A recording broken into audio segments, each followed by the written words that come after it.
ஒன்றாய் சேர்த்து ஆண்டோடைய பாடல்களை கேட்கும்படியாக இந்நாளிலும் தேவனை மட்டுமாய் நடத்தின விதத்தை எண்ணி ஆண்டவருக்கு நாம் நன்றி உள்ளவர்களாக இருப்போம். எத்துன்ப நேரத்திலும் ஆறுதல் உனக்களிப்பார். என்றுணர்ந்து நீயும் இயேசுவை நம்பினால், இயேசுவை விசுவாசித்தால் எல்லையில்லா சமாதானம் பெற்றிடுவாய். இயேசு அழைக்கிறார். ஆவலாய் உன்னை தம் கரம் நீட்டி இயேசு அழைக்கிறார் என்று பாடினது போல இன்றைக்கும் எத்தனையோ செய்திகள் வந்த வண்ணமாக இருக்கிறது.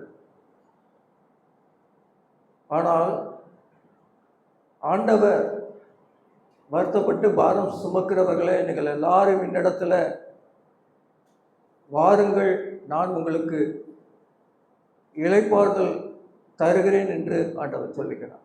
வருத்தங்கள், கண்ணீர், கவலை, கஷ்டங்கள், வேதனைகள். ஆனாலும் ஆண்டவர், நீ என்னிடத்தில் வருவாயானால் உனக்கு நான் இளைப்பாறுதல் தருகிறேன் என்று ஆண்டவர் அன்போடு அழைக்கிறார். யோவான் எழுதின சுவிசேஷ புத்தகத்தில் 14ஆம் அதிகாரத்தில் 1, 2, 3 வசனங்களை வாசித்து பார்க்கும்போது, உங்கள் இருதயம் கலங்காதிருப்பதாக, என்னிடத்தில் விசுவாசமாயிருங்கள், தேவனிடத்திலும் விசுவாசமாயிருங்கள். என் பிதாவின் வீட்டிலே அநேக வாசஸ்தலங்கள் உண்டு. அப்படி இல்லாதிருந்தால் நான் உங்களுக்கு சொல்லியிருப்பேன். நான் உங்களுக்காக ஒரு ஸ்தலத்தை ஆயத்த பண்ணின பின்பதாய் வந்து நான் இருக்கின்ற இடத்துல நீங்களும் வரும்படியாக உங்களை என்னோடு சேர்த்துக் கொள்வேன் என்று நான் சொல்லுகிறேன். அதிலே யோவான் 14:27 வாசித்து பார்க்கும்போது, சமாதானத்தை உங்களுக்கு வைத்து போகிறேன், என்னுடைய சமாதானத்தை நான் உங்களுக்கு கொடுக்கிறேன், உலகம் கொடுக்கின்ற பிரகாரமாக அல்ல, நான் கொடுக்கிறதில்லை, ஆனால் உங்கள் இருதயம் கலங்காமலும் பயப்படாமலும் இருப்பதாக என்று சொல்லி ஆண்டவர் தம்முடைய சீசர்களை தேற்றக்கூடியவராக காணப்பட்டார். இந்த உலகத்தில் மனித வாழ்க்கையை நினைத்து பார்க்கும்போது தனி மனிதனுடைய வாழ்க்கையிலே சமாதானம் இல்லை, சமாதானம் கிடையாது. உலகத்தை எடுத்துக்கொள்வோமானால் யுத்தங்களும் யுத்தத்தின் செய்திகளும் தான் நாம் கேள்விப்பட்டு கொண்டிருக்கிறோம். ஒருபுறம் யுத்தங்கள் நடந்து கொண்டிருக்கின்றன, மறுபுறம் சமாதானத்தின் பேச்சுவார்த்தை நடந்து கொண்டிருக்கிறது. ஆனால் போர் முடிந்த பாரில்லை, சண்டை தொடர்ந்து நடந்து கொண்டிருக்கிறது, அங்கு சமாதானம் இல்லை. குடும்பத்தை எடுத்துக்கொள்வோமானால் கணவன் மனைவி மத்தியிலே நாம் ஒற்றுமையாக வாழுகிறோமா, சமாதானத்தோடு வாழுகிறோமா? பிள்ளைகள் நம்மோடு சமாதானமாக இருக்கிறார்களா? இன்றைக்கு எத்தனையோ நிலைமைகளிலே இன்றைக்கு குடும்பங்கள் இணைக்கப்படுகின்றன. ஆனால் தன்னுடைய வாழ்க்கையிலே நான் பெரியவன், நீ பெரியவன், நான் தாழ்ந்தவன், நீ பெரியவள் என்று சொல்லி இப்படியாக கருத்து வேறுபாடுகளினாலே இன்றைக்கு குடும்பங்களிலே சமாதானம் குறைந்து போய் காணப்படுகிறது. கடைக்கு போகிறோம், எத்தனையோ வெளியேறப்பட்ட காரியங்களை நாம் பார்க்கிறோம். பொருட்களை விலை கொடுத்து வாங்குகிறோம், நமக்கு இஷ்டமான பொருட்களை விலை கொடுத்து வாங்குகிறோம். ஆனால் கடைக்கு சென்று சமாதானம் 1 கிலோ எனக்கு கொடுங்கள் என்று சொல்வோமானால் அவர் கொடுப்பார்களா? சமாதானத்தை கொடுக்க வல்லவர் நம்முடைய கர்த்தராக இயேசு கிறிஸ்து. அவர் இந்த பூமியிலே வாழ்ந்தபோது சமாதானம் பண்ணுகிறவர்கள் பாக்கியவான்கள், அவர்கள் தேவனுடைய புத்திரர்கள் என்று சொன்னார். சமாதானம் பண்ணக்கூடியவர்கள். சண்டை, சச்சரவு, போராட்டங்கள் இவர்களுக்கு நடுவே சமாதானம் பண்ணக்கூடியவர்கள். நம்முடைய அக்கிரமங்களை தேவனுக்கும் நமக்கும் என்ன செய்து பிரிவினை உண்டாக்கி வைத்திருக்கிறது. நம்முடைய பாவங்களை அவர் நமக்கு செவி கொடாதபடி அவருடைய முகத்தை மறைத்திருக்கிறது. அதனால்தான் மனிதனுடைய வாழ்க்கையிலே சமாதானம் கிடையாது. நீ தேவனை விசுவாசித்தால் உன் வாழ்க்கையிலே சமாதானம் நிலைத்திருக்கும். ஒரு ஆறு ஓடிக்கொண்டிருக்கிறது. அந்த ஆற்றின் நடுவில் குறுக்காக ஒரு மரப்பாலம் போடப்பட்டிருக்கிறது. அதில் 3 மனிதர்கள் நடந்து செல்லுகிறார்கள். காற்று பலமாய் அடித்தபடியினால மரப்பாலம் இங்கும் அங்குமாக ஆடுகிறது. அப்பொழுது ஒரு முதல் மனிதன் நினைக்கின்றான், செத்து செத்து பிழைக்க வேண்டியதாக இருக்கிறதப்பா, இந்த ஆற்றுல குதிச்சு நம்ம உயிரை மாற்றிக்கொள்ளலாம். ஆனால் 2வது மனிதன் நினைக்கிறான், எனக்கு இது பயமாக இருக்கிறது, என்ன செய்வது என்று தெரியாது, எனக்கு பயமாக இருக்கிறது என்று சொல்லி அவன் நினைத்து கொண்டிருக்கிறான். பாலம் விழுந்து விடுமோ, கீழே விழுந்து விடுவோமோ, என்ன நடக்குமோ, எது நடக்குமோ என்று சொல்லி அவன் கவலைப்பட்டு கொண்டிருக்கிறான் அவனுடைய உள்ளத்தின் ஓட்டத்தில். ஆனால் 3வது மனிதன் அந்த ஆற்று ஓரத்தில், அந்த பாலத்தில், அந்த ஆடிக்கொண்டு இருக்கின்ற மரப்பாலத்தில் ஓரத்தில் நின்று அந்த ஆறு கரை புரண்டு ஓடும் அல்லவா அந்த தண்ணீர் வெள்ளம், அதை பார்த்து ரசித்து கொண்டிருக்கக்கூடியவனாக காணப்படும். இன்றைக்கு மனிதனுடைய வாழ்க்கையில முதல் மனிதனை போல நாம் என்ன செய்கிறோம், கடந்த காலங்களை நினைத்து என்ன செய்கிறோம், கவலைப்பட்டு இருக்கோம். கசப்பான நினைவுகளை நினைத்து நாம் என்ன செய்கிறோம், கலங்கி கொண்டு இருக்கிறோம். முதல் மனிதன் அதற்கு ஒப்புமையாய் சொல்லப்பட்டு இருக்கிறார். 2வது மனிதன் பயந்தான் அல்லவா, நம்முடைய எதிர்காலம் எப்படி இருக்குமோ, நான் என்ன செய்வேன், நான் எப்படி இருப்பேன் என்று சொல்லி எதிர்காலத்தை குறித்து கவலைப்படக்கூடியவனாக இருக்கிறதை பார்க்கிறோம். எதிர்காலத்தை குறித்து பயம். அது மாத்திரமல்ல, 3வது மனிதன் அவன் அமர்ந்த அந்த ஆற்றின் கரை ஓடிக்கொண்டிருக்க தண்ணீரை பார்த்து கொண்டிருக்கிறான் அல்லவா, அவன் நிகழ்காலத்துக்குரியவன். இந்த காலத்தில் நிகழ்காலத்திலே நான் சந்தோஷமாக இருப்பேன். இன்றைக்கு நாம் ஆண்டவர் வைத்திருக்கிற நிலைமையில நாம் சந்தோஷமாக இருக்க வேண்டும். பழைய நினைவுகளையும் எதிர்காலங்களை குறித்தும் நாம் என்ன செய்யக்கூடாது, கவலைப்படக்கூடாது. கண்ணீரெல்லாம் துடைப்பார், கண்மணி போல காப்பார். கார்மேகம் போன்ற கஷ்டங்கள் வந்தாலும் கருத்துடன் நம்மை அவர் காத்திடுவார். இயேசு அழைக்கிறார். ஆம் பிரியமானவர்களே, செய்திக்கு ஆதாரமாக லூக்கா எழுதின சுவிசேஷ புத்தகத்தில் 7ஆம் அதிகாரம் 36 50 வரைக்கும் வாசித்தால் நலம் என்று நான் நினைக்கின்றேன். அவரை வேண்டிக் கொண்டார். அவர் அந்த பரிசேயனை விட்டு பிரவேசித்து வந்திருந்தார். அப்பொழுது அந்த ஊரில் இருந்த பாவியாகிய ஒரு ஸ்ரீ அவர் பரிசேயன் வீட்டிலே வந்திருக்கிறதை அறிந்து ஒரு பரணியில் பரிமள தைலம் கொண்டு வந்து அவருடைய பாதங்களின் அருகே பின்னாக நின்று அழுது கொண்டு அவருடைய பாதங்களை தன் கண்ணீரினால் அணைத்து தன் தலைமயிரினால் துடைத்து அவருடைய பாதங்களை முத்தம் செய்து பரிமள தைலத்தை பூசினார்.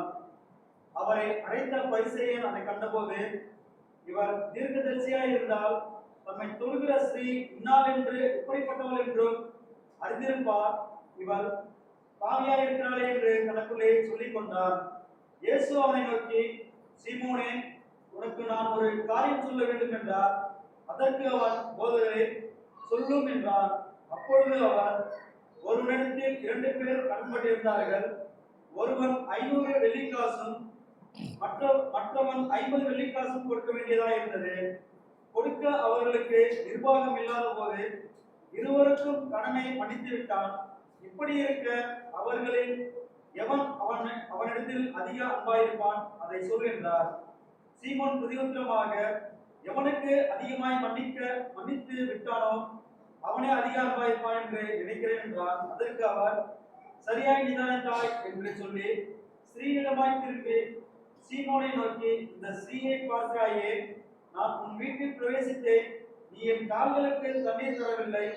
இவ்வளவு கண்ணீரினால் என் கால்களை நனைத்து தன் தலைமயிரினால் அவைகளை துடைத்தாள். நீ என்னை சுத்தம் செய்யவில்லை. இவ்வளவு நான் உட்பிரவேசித்தது முதல் என் பாதங்களை ஓயாமல் சுத்தம் செய்தாள். நீ என் தலையில் எண்ணெய் பூசவில்லை. இவ்வளவு என் பாதங்களில் பரிமள தைலம் பூசினாள். ஆதலால் நான் உனக்கு சொல்லுகிறேன், இவள் செய்த அநேக பாவங்கள் மன்னிக்கப்பட்டது, இவள் மிகவும் அன்பு கூர்ந்தாளே. எவனுக்கு கொஞ்சம் மன்னிக்கப்படுகிறதோ அவன் கொஞ்சமாய் அன்பு கூறுவான் என்று சொல்லி அவரை நோக்கி, உன் பாவங்கள் மன்னிக்கப்பட்டது என்றார். அப்பொழுது கூட வந்திருந்தவர்கள், பாவங்களை மன்னிக்கிற இவர் யார் என்று தங்களுக்குள்ளே சொல்லிக் கொண்டார்கள். அவர் ஸ்ரீயை நோக்கி, உன் விசுவாசம் உன்னை ரட்சித்தது, சமாதானத்திலே போ என்றார். ஆம், ஆண்டவர் இந்த உலகத்தில் வாழ்ந்தபோது நடந்த ஒரு சம்பவத்தை தான் வைத்தியனாகிய லூக்கா அவர்கள் தெளிவாக எழுதி வைத்திருக்கிறார். ஆண்டவருடைய வாழ்க்கையிலே அவர் தன்னை அழைக்கக்கூடியவர்கள் மத்தியிலே சென்று அவர் செயல்படக்கூடியவராக காணப்பட்டார். வியாதிஸ்தர்களாக இருந்தாலும், வியாதி உள்ளவர்களாக இருந்தாலும், கஷ்டங்கள் படக்கூடிய நிலைமையில் இருந்தாலும் அவர் என்ன செய்வார்? எல்லா இடங்களுக்கும் அவர் சென்று விடுவார். அப்படியாக அந்த பரிசேயன் என்ன செய்கிறான் என்றால், ஆண்டவர் என்னுடைய வீட்டுக்கு வந்து போஜனம் பண்ண வேண்டும் என்று சொல்லி வருந்தி கேட்டுக்கொண்டான். அப்பொழுது ஆண்டவர் அந்த வீட்டுக்கு போகிறார். அப்பொழுது அங்கு பந்தி இருக்கிறார். அப்பொழுது ஒரு ஸ்திரியானவள், பாவியான ஸ்திரியானவள், அவருடைய கால் அருகே நின்று கொண்டு அழுது கண்ணீரினாலே அந்த கண்ணீரானது அவருடைய கால்களிலே விழுகிறது. அது மாத்திரமல்ல, அந்த கண்ணீர் விழுந்த அந்த பாதத்தில் அவள் தன்னுடைய தலைமயிரினாலே துடைக்கிறான். அதற்கு பின்பதாக அந்த பாதத்தை முத்தம் செய்து பரிமள தைலத்தை அங்கு பூசக்கூடிய காரியங்களை பார்க்க. அப்பொழுது அழைத்த சீமோன் உள்ளத்தில் ஓடுகிறது, இவர் தீர்க்கதரிசியாய் இருந்தால் இவள் பாவியான மனுஷி என்று அறிந்திருப்பாரே என்று சொல்லி அவன் தன்னுடைய உள்ளத்தில் சிந்தித்து கொண்டிருந்தான். அப்பொழுது ஆண்டவர் சொல்றார், ஒரு மனிதன் 500 வெள்ளிக்காசு கடன் பட்டிருக்கிறார், இன்னொரு மனிதன் 50 வெள்ளிக்காசு கடன் பட்டிருக்கிறார். இந்த 500ல் 50 வாங்கினவனுக்கும் நிர்வாகம் இல்லாதபடியினால அந்த கடனை மன்னித்து விட்டான். இதுல யார் அந்த மனிதத்தில் மிகவும் அன்பு கூறுகிறார் என்று கேட்டபோது, எவனுக்கு அதிகமாக மன்னிக்கப்பட்டதோ அவன்தான் என்ன செய்வான், அவன்தான் ஆண்டவருக்கு அன்பு கூறுவான் என்று சொல்கிறார். நான் இந்த வீட்டுக்கு வந்தபோது என் கால்களுக்கு நீ தண்ணீர் தரவில்லை, தலைகைக்கு எண்ணெய் பூசவில்லை, என்னை முத்தம் செய்யவில்லை. ஆனால் இவள் என்னிடத்துல மிகுந்த அன்புள்ளவளாய் இருந்தாளே என்று சொல்லி, உன் பாவங்கள் உனக்கு மன்னிக்கப்பட்டது என்று சொன்னபோது அங்குள்ளவர்கள்லாம் என்ன செய்தாங்க? பாவங்களை மன்னிக்கின்ற இவன் யார்? அப்பதான் ஆண்டவர் சொல்கிறார், உன் விசுவாசம் உன்னை ரட்சித்தது, நீ சமாதானத்தோடு போ என்று சொன்னபோது அவன் மகிழ்ச்சியோடு செல்லக்கூடிய காரியங்களை பார்க்கிறோம். பிரியமானவர்களே, மனிதனுடைய வாழ்க்கையில பாவம் மனிதனுடைய வாழ்க்கையில சமாதானத்தை கெடுக்கும். மறந்துவிடக்கூடாது. பாவம், ஒரு மனிதன் பாவம் செய்தானால் அவனுடைய உள்ளம் அடித்து கொள்ளும். அவருடைய உள்ளத்திலே சமாதானம் இருக்கா? காயின் ஆபேலை கொலை செய்த போது அந்த ரத்தம், ஆபேலுடைய ரத்தம் என்ன செய்யுது? கூப்பிடுது. ஆண்டவர் சொல்றாரு, அவனுடைய ரத்தம் கூப்பிடுத, உன் சகோதரனாகிய ஆபேல் எங்கேன்னு கேட்கும்போது அது சொல்றான், நான் என்னுடைய சகோதரனுக்கு நான் காவலாளியோ. தன்னுடைய சகோதரனை கொலை செய்தான். அவருடைய வாழ்க்கையில சமாதானம் கிடையாது. அப்பதான் ஆண்டவர் சொல்றார், நீ நிலையற்றவனாக அலைந்து திரிவான். நிலையற்றவனாக, இருமுனம் உள்ளவன் தன்னுடைய வழியெல்லாம் நிலையற்றவனாக இருப்பான்னு வேதம் சொல்லுகிறது. இருமணம் நம்முடைய வாழ்க்கையில இருக்கக்கூடாது. அவருடைய வாழ்க்கையில பாவம் அடையுடைய வாழ்க்கையில சமாதானத்தை கெடுக்கும். வியாதி வந்தால் 12 வருடமாய் பெரும்பாடுள்ள ஸ்திரீ ஆண்டவருடைய வஸ்திரத்தை தொட்டு சுகமாகிறார். அப்ப ஆண்டவர் சொல்கிறார், மகளே திடங்கொள், உன் விசுவாசம் உன்னை ரட்சித்தது, நீ சமாதானத்தோட போங்கிற. வியாதி மனிதனுடைய வாழ்க்கையில சமாதானத்தை உருகுலைத்து விடும். சமாதானம் இல்லாமல் வாழக்கூடிய ஒரு வாழ்க்கை, சமாதானமே இருக்காது. அதுபோல மனிதனுடைய வாழ்க்கையில கவலை அவருடைய வாழ்க்கையிலே சமாதானத்தை கெடுத்துடும்.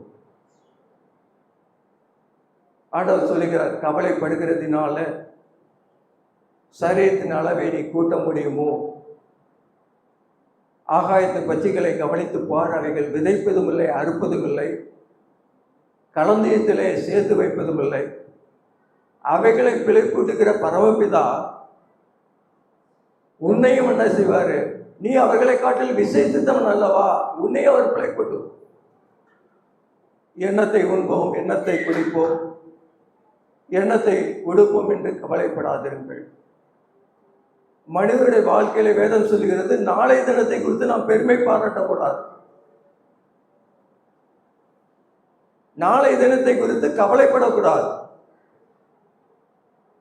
வேதம் நமக்கு கற்றுக் கொடுக்கக்கூடிய பாடம் என்ன செய்யணும்? கவலைகளை ஆண்டோடைய பாதத்தில் வைத்து விட வேண்டும். பிலிப்பியர் 4:6-7 போடப்பட்டிருக்கிறது, நீங்கள் ஒன்றுக்கும் கவலைப்படாமல் உங்கள் விண்ணப்பங்களை ஸ்தோத்திரத்துக்குரிய ஜெபத்தினாலே தேவனுக்கு தெரியப்படுத்துங்கள். அப்பொழுது புத்தி கெட்டாத தேவ சமாதானம் உங்கள் இருதயங்களையும் உங்கள் சிந்தைகளையும் ஆண்டு கொள்ளும், காத்துக்கொள்ளும். கவலைப்படக்கூடாது. எல்லா நிலைமைகளிலும் ஆண்டவருடைய சமூகத்தில் கர்த்தர் மேல் நம்முடைய பாரத்தை வைத்து விட வேண்டும். பேதுரு எழுதுகிறார், அவர் உங்களை விசாரிக்கிறவனா, அப்படின்னால உங்கள் கவலைகளெல்லாம் அவர் மேல வைத்து விடுங்கள். உங்கள் கவலைகளெல்லாம் நான் செய்யணும், அவர் மேல வச்சிடணும். கர்த்தர் மேல் உன் பாரத்தை வைத்து விடு, அவர் உன்னை ஆதரிப்பார். நீதிமானை ஒருவதும் தள்ளாட விட்டார், அவர் மேல நீ பாரத்தை வைத்து விடு. ஏன் சுமந்து கொண்டு இருக்கிறார்? கவலை மனிதனுடைய வாழ்க்கையில என்ன செய்யும்? சமாதானத்தை கெடுக்கும். பிரியமானது, இருதயத்தின் கசப்பு இருதயத்துக்கு தான் தெரியும். மனுஷனுடைய இருதயத்தில் உள்ள கவலை எதை ஒடுக்குமா? விசுவாசத்தையும் சமாதானத்தையும் அன்பையும் என்ன செய்யும்? ஒடுக்கும். மனமகிழ்ச்சி நல்ல ஔஷதம், முறிந்த ஆவியோ எலும்புகளை உணரப்படும். மகிழ்ச்சியா இருக்கணும். எந்த காலத்திலும் நாம் சந்தோஷமாய் மகிழ்ச்சியாய் இருக்க வேண்டும். அதான் மருந்து நமக்கு, மன மகிழ்ச்சி. டாக்டர்கிட்ட நீங்க போய் பாருங்க, அவர் என்ன சொல்லுவாரு? நீங்க சந்தோஷமா இருக்கீங்களா? சர்க்கஸ்ல ஒரு கோமாளி இருந்தாரு. அவர் என்ன செய்யறாரு? அங்கு வரக்கூடியவர்களை சிரிப்பூட்டக்கூடியவராக காணப்பட்டார். ஆனால் அவருடைய உள்ளத்துல கவலை. அவர் டாக்டர்கிட்ட போய் கேட்கிறாரு, போய் எனக்கு இவ்வளவு கவலை இருக்கப்பா. அப்ப அவர் சொல்றாரு, டாக்டர் சொல்றாரு, நீ சிரிச்சா நோய் விட்டு போகும். அப்ப சொன்னா அவன் சொல்றான், நான் சர்க்கஸ்ல கோமாளியா இருக்கேன், நான் நினைக்கிற சிரிக்க வைக்கிறேன், ஆனா என்னுடைய வாழ்க்கையில சமாதானம் இல்லை, மகிழ்ச்சி இல்லை. மனமகிழ்ச்சி முகமலர்ச்சியை தரும் என்று சொல்லுது. அகத்தின் அழகு முகத்துல தெரியும். அகத்தின் அழகு, உள்ளத்தின் அழகு முகத்துல தெரியும். எந்த நிலைமைகளும் நாம் என்ன செய்யக்கூடாது, கவலைப்படக்கூடாது. அது மாத்திரமில்ல, உண்மை உறுதியாய் பற்றி கொண்ட மனதையுடையவன் உண்மையை நம்பியிருக்கிறபடினால அவனை பூர்ண சமாதானத்தோடு காத்துக்கொள்ளுவே. ஏசாயா 26:3 சொல்லப்பட்டிருக்கிறது. அவரை நாம் உறுதியாக பற்றி கொள்ளும் போது நம்முடைய வாழ்க்கையில பூரண சமாதானம் நம்முடைய வாழ்க்கையில கிடைக்கக்கூடியதாக காணப்படுகிறது. சங்கீதம் 119:165 சொல்லப்பட்டிருக்கிறது, உம்முடைய வேதத்தை நேசிக்கிறவர்களுக்கு மிகுந்த சமாதானம் உண்டு, அவர்களுக்கு இடர்கள் இல்லை. வேதத்தை நாம் நேசிக்கும் போது, வாசிக்கும் போது, அதை கைகொண்டு நடக்கும் போது நம்முடைய வாழ்க்கையில மிகுந்த சமாதானம் தெரியும். எத்தனை முறை நம்ம வேதத்தை வாசிக்கிறோம் ஒரு நாளைக்கு? யோசித்து பாருங்க. வேதத்தை நீ வாசித்தால் நீ மற்றவர்களிடத்தில் நீ போக மாட்ட. அது உனக்கு மிகுந்த சமாதானத்தை கொடுக்கும். உன்னை அதை நடத்தும். உம்முடைய வசனம் கால்களுக்கு தெய்வமும் என் பாதைக்கு வெளிச்சமா இருக்குது என்று சொல்லுகிறார். பாதைக்கு வெளிச்சமா இருக்கு வேத வசனம். இன்றைக்கு ரயில் ஓடுது, தண்டவாளம் இருக்கு, ரெண்டு லைனும் ஓடிட்டு இருக்கு. ஒரு தண்டவாளத்துல ஒரு பகுதி இரும்பு துண்டு இல்லாட்டா வண்டி ஓடுமா? ஒரு கிறிஸ்துவனுடைய வாழ்க்கையில ஜெபமும் வேத வாசிப்பும் அவசியம். காலையிலே எழுந்து தேவனை தேடவும், அவருடைய பாதத்திலே அமர்ந்து வேத வசனங்களை வாசித்து ஜெபிக்கவும் ஆண்டவர் பிரியப்படுகிறார். அவர் ஒவ்வொரு நாளும் அற்புதமாய் நம்மை நடத்துவார்.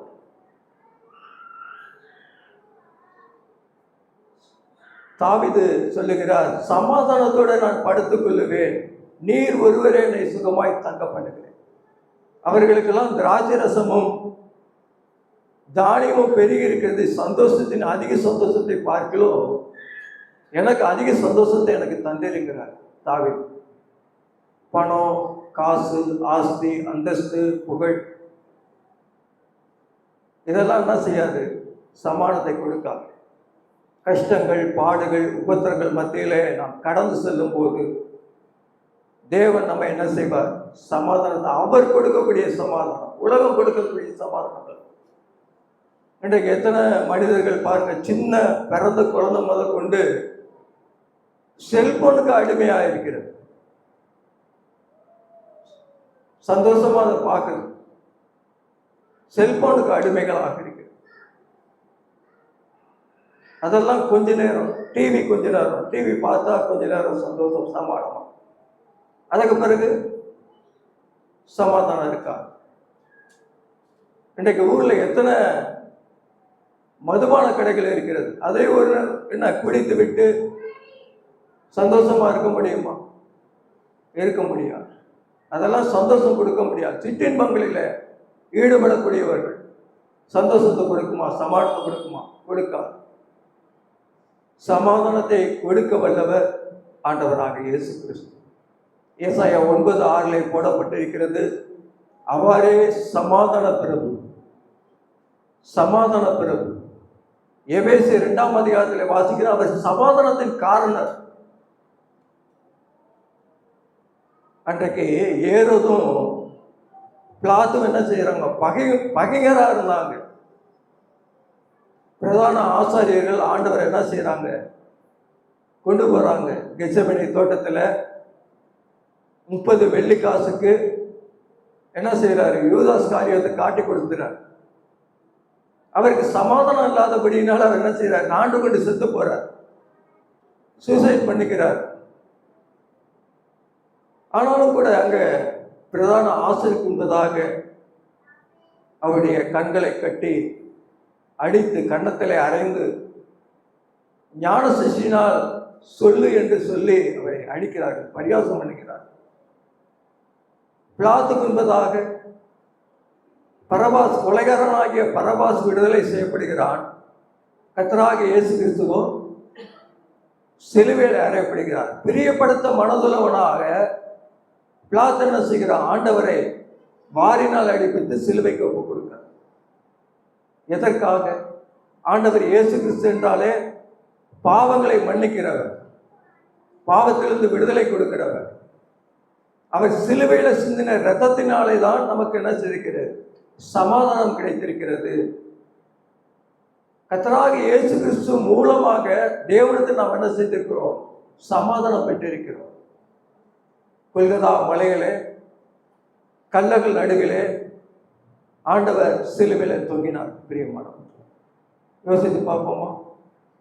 சமாதான பிரபு, சமாதானக்காரனர், பகையை சிலுவையில கொன்றார், இருதரத்தாரையும் ஒன்றாக்கினார். நமக்காக தம்முடைய விலையேறப்பட்ட தூய உதிரத்தை அவர் என்ன செய்கிறார்? சிலுவையில சிந்துகிறார். அதை நாம் மறந்துவிடக்கூடாது. நாம் சமாதானமாக இருக்க வேண்டுமானால் உன் பிள்ளைகளெல்லாம் கர்த்தரால் போதிக்கப்பட்டு இருப்பார்கள். உன்னுடைய பிள்ளையுடைய சமாதானம் பெரிதாயிடும். பெரிய சமாதானம். நாம் ஆண்டவருடைய வழிகளிலே பெற்றோர்கள் நடக்கும்போது, பிள்ளைகளை கர்த்தருடைய வழிகளிலே நாம் நடத்தும் போது என்ன செய்வோம்? பிள்ளைகளுடைய சமாதானம் எப்படி இருக்குமா? பெரிதாயிடும். அதை தான் ஆண்டவர் செஞ்சார். சிலுவையில் தம்முடைய ஜீவனையே கொடுத்தார். அவரை சிலுவையில் அறைய முடியுமா? ஆனாலும் தம்மை அவர் முழுமையாய் ஒப்பு கொடுத்தார். நம்முடைய அக்கிரமங்கள், நம்முடைய பாவங்கள், நம்முடைய மீறுதல்களுக்காக அவர் சிலுவையில அடிக்கப்படுகிறார். இரத்தத்தை சிந்தினார். தன்னுடைய உதிரத்தை, தூய உதிரத்தை சிந்தினார். அந்த இரத்தம் தான் மனிதனுடைய வாழ்க்கையில பாவங்களை மன்னிக்கிறது, வாழ்க்கையில சமாதானத்தை கொடுக்கிறது, சந்தோஷத்தை கொடுக்கிறது. நித்திய வாழ்வை இந்த உலகத்தை விட்டு கடந்து செல்வோமானால் நித்தியமாய் ஆண்டவர் வாழக்கூடிய அந்த கண்ணீர் இல்லாத, கவலை இல்லாத நாட்டிலே, மரணம் இல்லாத நாட்டிலே, மகிழ்ச்சியான நாட்டிலே, அலறுதல் இல்லாத நாட்டிலே என்ன செய்வோம்? நாம் நித்தியமாய் வாழ்வோம். இன்றைக்கு அந்த நம்பிக்கை இருக்கா? இன்றைக்கு உன்னுடைய வாழ்க்கையில சமாதானம் இருக்கா? ஆண்டவருடைய வாழ்க்கையிலே பாவங்களை மன்னித்திருக்கிறார் அந்த சமாதானம் வாழ்க்கையில இருக்கிறதா? எத்தனை முறை ஆண்டவருடைய வார்த்தைகளை கேட்டாலும் கூட தன்னுடைய இருதயத்தை கடினப்படுத்திக் கொண்டிருக்கிறவர்கள் எத்தனையோ பேர் தெரிய மாட்டார்கள். இன்னைக்கு ஆண்டவர் ஒருவர் பாடினார்கள். சாயந்தரத்திலோ, நடுராத்திரியிலோ, அதிகாலையிலோ, எந்த நேரத்திலோ பரமன் இயேசு வருவார். நம்முடைய நம்பிக்கையெல்லாம் ஆண்டவருடைய வருகை மிகவும் சமீபமாக இருக்கு. இன்று இரவு வந்து விட்டார். பேசிக்கொண்டிருக்கிற இந்த வேளையில வந்து விட்டார். நாம் எங்கு செல்லுவோம்? வயலில் 2 பேர் இருப்பார்கள். திருகை சுற்றுகிறவர்கள் 2 பேர் இருப்பார்கள். அல்ல, ஒருவன் எடுத்துக்கொள்ளுவான், ஒருத்தி எடுத்துக்கொள்ளப்பட மாட்டான். அந்த கூட்டத்தில் நீங்க இருக்கீங்களா? இன்றைக்கு ஆண்டவரை ஏற்றுக்கொண்டவர்கள், ஆண்டவர் வரும்போது அவரோடு நாம் எடுத்துக்கொள்ளப்படுவோம். அவரோடு நாம் என்ன செய்வோம்? எடுத்துக்கொள்ளப்படுவோம். அந்த நம்பிக்கை உங்களுக்கு இருக்கா? அந்த ஸ்திரீ, பாவியான ஸ்திரீ, அந்த பரிசேயன் என்ன செய்யறான்? ஆண்டவரை தீர்க்கதரிசி என்று நினைத்தான், போதகரே என்று நினைத்தான். ஆனால் அவன் ஆண்டவர் என்று அவன் நினைக்கவில்லை. ஆனால் அந்த பாவியான ஸ்திரீ என்ன செய்கிறான்? தன்னுடைய பாவங்களை எல்லாம் அறிக்கையிடும் வண்ணமாக என்ன செய்கிறான்? அவருடைய கண்ணீரை அவருடைய பாதத்தில் நனைத்தான். பரிமள தைலத்தினால் அவருடைய பாதங்களை பூசினான். அவளை பார்த்தா ஆண்டவர் சொல்லுகிறார், இவள் என்னிடத்தில் அன்பு இருந்தாலே, இவளுடைய பாவங்கள் எல்லாம் மன்னிக்கப்பட்டது, இவளுடைய பாவங்கள் எல்லாம் மன்னிக்கப்பட்டது. அதனால ஒரு விசுவாசம் ஒன்றை ரசித்தது. நீ விசுவாசித்தால், தேவனை விசுவாசித்தால் உன் வாழ்க்கையில சமாதானத்தை பெற்றுக் கொள்வாள். அவள் என்ன செய்கிறாள்? விசுவாசித்தால் சமாதானத்தோடு அவள் என்ன செய்கிறாள்? அவ்விடத்தை விட்டு கடந்து சென்றாள். பிரியமான இதை கேட்டுக்கொண்டிருக்கிற அருமையானவர்களை, ஒரு நல்ல ஒரு தீர்மானத்தை எடுங்கள். இன்றைக்கு ஆண்டவர் வந்தால் நான் எங்கு செல்லுவேன்? இன்றைக்கு என்னுடைய வாழ்க்கையில மரணம் வந்தால் நான் என்ன செய்வேன்? யோசித்து பாருங்கள். சமாதானத்தை கூறி நற்காரியங்களை சுவிசேஷமாய் அறிவித்து உன் தேவன் ராஜரிகம் பண்ணுகிறார் என்று சொல்லுகிற சுவிசேஷுடைய பாதங்கள் மலையின் மேல் எவ்வளவு அழகாக இருக்கின்றன என்று சொல்லப்பட்டது. நம்முடைய வாழ்க்கை நோக்கம், விசுவாசிகள் ஆண்டவருடைய பிள்ளைகளாக இருக்கக்கூடிய நம்முடைய நோக்கம் அவரை நாம் அறிவிப்பது. இன்றைக்கு மாலையில் கூட ஆட்டோ கிடைக்கல, ரொம்ப நேரம் ஆட்டோ கிடைக்கல, நின்றுட்டு இருக்கோம். 5:50 கிளம்பிட்டோம், 6:10 தான் ஆட்டோ வருது. ஆட்டோவில் ஏறுனா காசு அதிகம்தான். அவர் சொல்கிறாரு, நான் கிறிஸ்துவ ஸ்கூலில் தான் படித்தேன், புருஷவாக்கத்தில் 8வது வரைக்கும் தான் படித்தேன், படிப்பு ஏறல, அதனால் நான் வந்துட்டேன். கிறிஸ்துவ ஸ்கூலில் தான் நான் படித்தேன். ஆனால் ஆண்டவர் என்ன செய்வாருன்னு பிழை போட்டுவார். என்னுடைய மகளுக்கு, ஒரு மகளுக்கு கல்யாணம் ஆயிடுச்சு, இன்னொரு மகளுக்கு கல்யாணம் ஆகலை. என்னை பார்க்குறவங்கெல்லாம் கிறிஸ்துவங்க கூட நான் உங்களுக்காக ஜெபம் பண்ணுகிறேன் என்று சொன்னார். அப்போ சொன்னேன், நானும் உங்கள் மக பேர் என்ன, லோகேஸ்வரிங்க, அவங்களுக்காக ஜெபம் பண்ணுவோம். எங்கள் பகுதியில் இருக்கிற பேர் கேட்டால் நாகராஜ். அவருக்கு புதிய ஏற்பாடை கொடுத்து விட்டு நம் வாழ்க்கை எப்படி இருக்கிறது பிரியமானவர்கள்? குடும்பத்தில் சமாதானமாக வாழ்க்கிறோமா? ஆண்டவர் சொல்றாரு, தாய்க்கும் மகளுக்கும் பிரிவினை, மகனுக்கும் தகப்பனுக்கும் பிரிவினை, மருமகளுக்கும் மாமிக்கும் பிரிவினை, உன் வீட்டார சத்துருக்கள் என்று சொன்னார். ஆனால் கிறிஸ்துவ குடும்பத்தில் இயேசு வந்த வீட்டிலே சந்தோஷமே, இயேசு வந்த வீட்டிலே சமாதானமே, இயேசு வந்த வீட்டிலே தோல்வி இல்லையே, இயேசு வந்த வீட்டிலே சண்டை இல்லையே. நம்முடைய வாழ்க்கை எப்படிப்பட்டதாக இருக்கிறது? ஒரு முறை ஒரு தகப்பனும் ஒரு தாயும் தன்னுடைய மகனை வளர்த்து வர்றாங்க. வளர்த்து வருகிற நேரத்தில் அவன் நல்லா தான் வளர்த்தாங்க. ஆனால் அந்த வாலிப பிராயத்தில் அவன் கெட்டு சீரழிந்து போனபடினால வீட்டை விட்டு வெளியே போயிட்டான் அந்த பையன். அதை நினச்சி அவங்களுடைய அம்மா வியாதியின் படுக்கையில் விழுந்துட்டான், படுத்த படுக்கையாக இருக்கிறான். அப்போ அந்த அம்மா சொல்லுது, அந்த பையனை நான் பார்க்கணும். அவங்க அப்பாட்ட சொல்கிறான், அவங்க கணவர்கிட்ட சொல்கிறாங்க, பையனை கூட்டிகிட்டு வாங்கப்பா. அவர் பேசலை. பையன் இங்கிட்ட அங்கிட்ட போகிறதுனால அவனோட பேசுறது இல்லை, எப்பயாவது வருவான், எப்பயாவது போவான். அப்போ அந்த அம்மா சொன்னது, எனக்கு வியாதி முத்திருச்சு, நான் என்னைக்கு மரித்து போகணும் என்று எனக்கு தெரியாது. அதனால் அந்த என் பையனை ஒரு முகம் நான் முகத்தை பார்க்குறேன்னு சொல்லி அவன் கூட்டும் போது அந்த பையன் வர்றான், வாலிப பையன். அவங்க அப்பா ஒரு ஓரத்தில் நிற்கிறாரு, கட்டில் நடுவில், அங்கிட்டு ஒரு இங்கே நிற்கிறாங்க. அப்போ அந்த அம்மா 2 கையும் தூக்க முடியாமல் அந்த பையனுடைய கையையும் அவங்க அப்பாவுடைய கையையும் பிடிச்சி ஒன்றா சேர்த்து வைக்க, சமாதானமாக இருங்க. அப்போ அந்த பையனுடைய உள்ளம் உடைந்து போனது. சமாதானத்தை உண்டாக்கினாங்க அந்த அம்மா. உடனே மரித்து போயிட்டான். அதே போல தான் நம்முடைய ஆண்டவராக இயேசு கிறிஸ்து உனக்காக அவர் தம்முடைய ஜீவனையே கல்வாரி சிலுவையிலே ஒப்பு கொடுத்தார், ஜீவனை கொடுத்தார். இன்றைக்கு சமாதானத்தை கொடுத்திருக்கிறார். அந்த சமாதானத்தை பெற்றுக்கொள்ள நீங்கள் அன்புள்ளவர்களாக ஆவலாக இருக்கிறீர்களா? அந்த ஆண்டவரை ஏற்றுக்கொள்ளாதிருக்கிற நீங்கள் இன்றைக்கு ஒரு நல்ல ஒரு தீர்மானம், இன்றைக்கே ரட்சணிய நாள், இன்றைக்கு அணுகிற நாள். உங்கள் இருதயத்தை கடினப்படுத்த வேண்டாம். ஆண்டவருக்கு உங்களை ஒப்பு கொடுக்க. இந்த வாலிப பிராயத்தில் ஆண்டவருக்கு நீங்கள் ஒப்பு கொடுத்தீர்களானால் என்ன செய்வார்? ஆண்டவர் உங்களை நல்ல முறையில் நடத்துவார். இந்த ராபர்ட் மொபைட் என்ற ஒரு ஊழியக்காரர் ஆப்பிரிக்காவில் ஊழியம் செஞ்சுட்டு வர்றப்ப அவருக்கு வயசாகிடுச்சு. ஒரு இதுக்கு போய் என்ன செய்கிறாருன்னா பிரசங்கம் பண்ணுறார். அங்கே பெண்கள் கூட்டங்க தான் இருக்கு. அந்த பிரசங்கத்தில் எனக்கு பிறகு ஆப்பிரிக்க தேசத்துக்கு யார் போவாங்க அப்படின்ட்டு அவர் சிந்திச்சுக்கிட்டு அந்த செய்தி கொடுக்குறார். அப்போ அங்கே வாலிபனாக இருந்த ஒரு வாலிபன் என்ன செய்கிறான்? கீபோர்டு வாசிச்சுட்டு இருக்கான். அவன் இந்த வார்த்தையை கேட்டு அவன் என்ன செய்கிறான்? அவன் தன்னை முழுமையாய் அர்ப்பணித்து அவர் ஆப்பிரிக்க தேசம், அதுதான் டேவிட் லிவிங்ஸ்டன். ஆப்பிரிக்க தேசத்தில் ஊழியம் செய்த டேவிட் லிவிங்ஸ்டன்.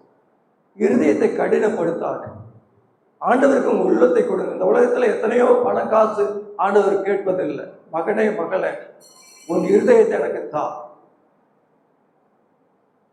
அதனால இருதயத்தை கொடுங்க. ஆண்டவர் விரும்புவது இருதயத்தில் தான் வாசம் பண்ண விரும்புகிறார். ஆனால் அந்த நல்ல தேவனை நீங்கள் ஏற்றுக்கொள்ளுங்கள். அந்த ஸ்திரியானவள், பாவியான ஸ்திரியானவள் என்ன செய்கிறார்? சமாதானத்தோடு தன்னுடைய வீட்டுக்கு கடந்து சென்றது போல இந்த நாளிலே நீங்கள் சமாதானத்தோடு கடந்து செல்ல தேவன் உங்களுக்கு கிருபை பாராட்டுவாராக.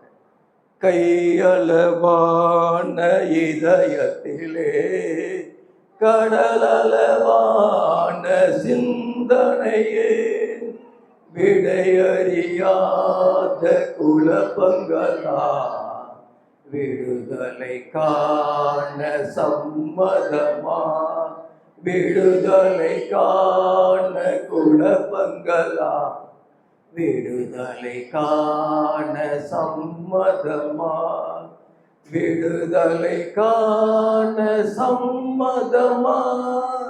நண்பனே நண்பனே, நிம்மதி உனக்கில்லையா?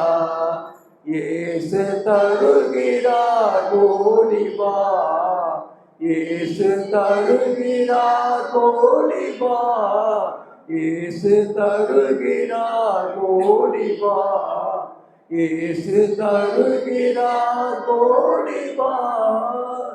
பொய்யுரையாத மனிதருண்டோ, பொய்யும் கூட பாவம் வந்தோ, மெய் சமாதானம் தருவேன் என்று தெய்வகுமார் அழைக்கிறாரே.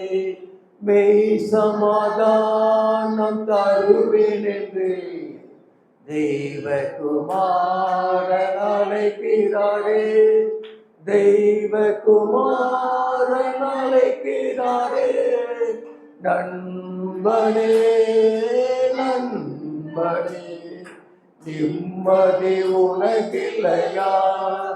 இயேசு தருகிறார் ஓடிவா, இயேசு தருகிறார் ஓடிவா, இயேசு தருகிறார் ஓடிவா, இயேசு தருகிறார் ஓடிவா.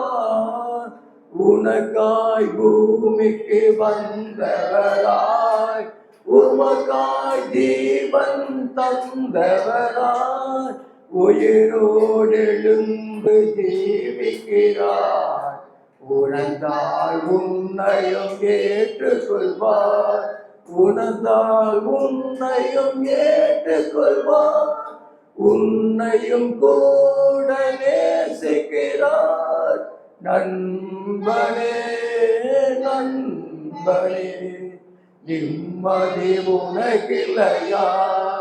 இயேசு தருகிறார் ஓடிவா, இயேசு தருகிறார் ஓடிவா, இயேசு தருகிறார் ஓடிவா, இயேசு தருகிறார் ஓடிவா. தேவனுடைய நாமம் இன்றும் இன்றும் மகிமைப்படுவதாக. ஆமென்.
மணி